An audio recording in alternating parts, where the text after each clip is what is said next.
Alright, so we're going to cover the front squat today, but before I show you anything on the bar, I'm going to go over goblet squat because it's important to be competent at a goblet squat before we actually add the barbell. So when we goblet squat, our squat position is pretty much the same as we would a back squat, but I find sometimes it's easier for me to go slightly narrower, but that's just me. So feet are underneath hips or a little bit wider, toes turn out, and I'm going to corkscrew my feet to the floor. So pushing through big toe, heel, little toe, grip the floor so we create tension.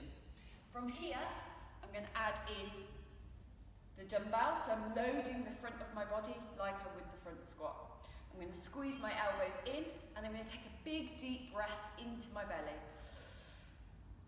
From here, I can now squat down, keeping an upright torso, pushing my knees wide, and then drive back. Okay, so step one, we're going to talk about how to actually hold the barbell itself.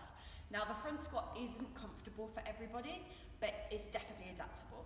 So there's two ways to hold the front squat. There's probably more, but I'm going to show you two ways. The first way is into fingertips. So I'm going to take my hands slightly wider than shoulder width, and then I'm going to drive my elbows up and slightly outwards. From here, I can get fingertips around the bar so that when I stand up, the barbell is going to sit onto my clavicle like a shelf.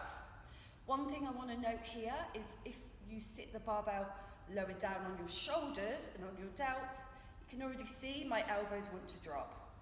So making sure that it sits right into the clavicle, behind and back from the delts and into the fingertips. Crossover. So this is slightly more comfortable, but a little bit more complicated. So I'm going to cross one hand over and the other one under. I'm going to have my thumbs by my clavicle, but they should be able to wiggle. Fingers go over the top of the bar and drive the elbows high. Again, bar wants to place behind the delts, not on them. From here I can stand up, step back, keeping the elbows. So the next step, number two, is to make sure you're taking a big belly breath. What this is going to do is protect your core, make your core stronger and protect your lower back. A lot of people forget to take a breath in the squat and it's really important. So to do this, you simply take a breath in, and as we breathe out, we expand the ribs, so we're pushing into the rib cage and almost kind of giving ourselves a bit of a pot belly. That's okay. Our front squat is exactly the same as the goblet squat. We're going to have our feet underneath our hips, toes slightly out and knees slightly out. Okay, my final tip is to remind you that with the front squat, we don't push our bum back.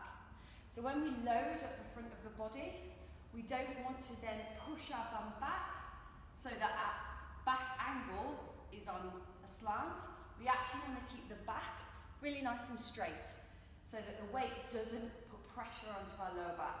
So from here, I am allowing my knees to push and bend forward first. So it's knee bend, then the hips will come through and follow to stand back up. And then we're set, ready to go.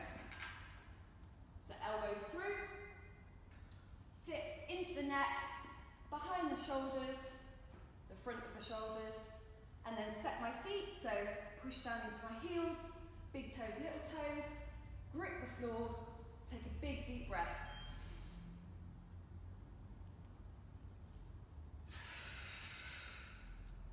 I'm going to treat every rep as a new set. So on each new rep, I'm going to take another breath.